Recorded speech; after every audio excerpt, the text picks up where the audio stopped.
If you could say anything to Miss Lisa, what would you say?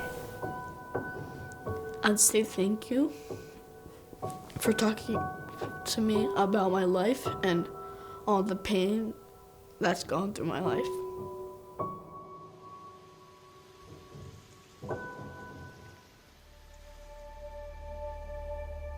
So the first time when I met Miss Lisa, I was wondering why she was there, and the first time I met her was the day after my birthday. Nate used to talk about all the time about the first time he and I met, which was a day after his birthday, so we were able to share a piece of his blue birthday cake. And it was a Sonic cake, and I just turned 7, and I had a bunch of questions about her, and she was asking me questions about how my life was and how was it like living with my birth parents. And I felt like I was in a safe place with her. Like I could talk to her about things that were from the past, and it felt good to get all those things off my chest.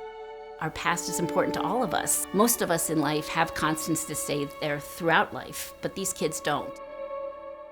CASAs are members of the community that we recruit and train and provide support to volunteer to advocate for the best interest of a youth. Their role is really to be a caring, consistent adult who shows up for youth, who learns about their history, who collects information about them, who advocates for them at school and in court, who visits them monthly where they reside. Just a person who cares and is consistent and willing to show up for them.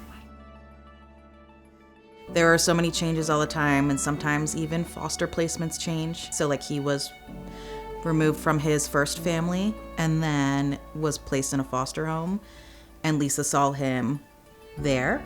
And then when he had to be placed into another home, Lisa saw him there. So again, she was just someone who showed up and let him know, like, I'm here, I know what's going on, like I know that you like blue birthday cake.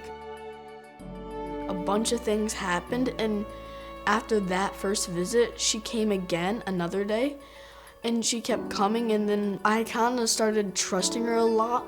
Like I trust her so much that I kept talking to her about my feelings and talking about more things about my life and how it's been, and then it just like felt really good getting all those things off my chest.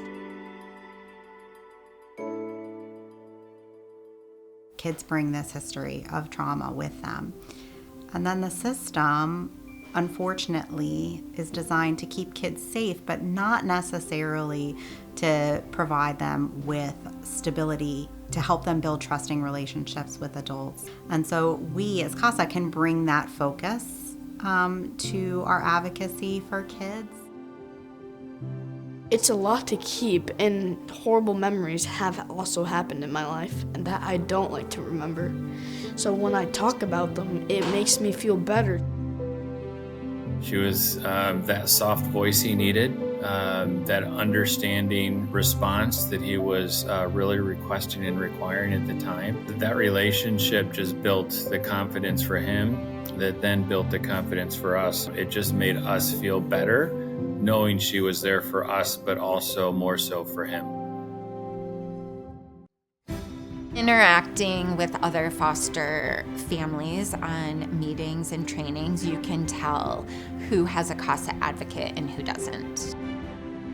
There's so many children out there that are in need. It's the CASA workers that are that extra layer of support, that really narrowed in, focused conduit just to the every need of that child, of what they are so close to that we couldn't even imagine experiencing, that they help support them through, as well as support the families that are trying to make them better and or build their confidence.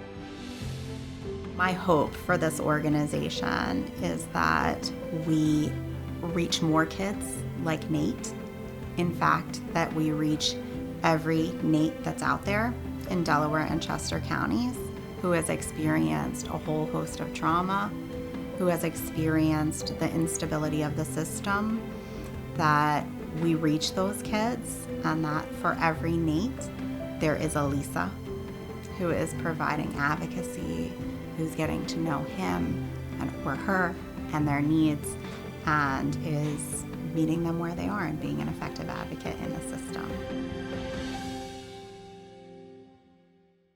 We need more CASA advocates. We need people to stand up unapologetically for children and just say what they need.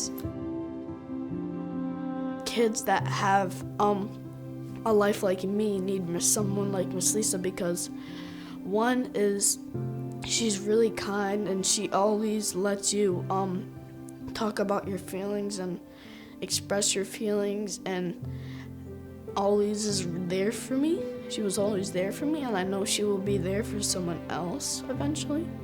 And I know she's always going to be there in my heart and their hearts too.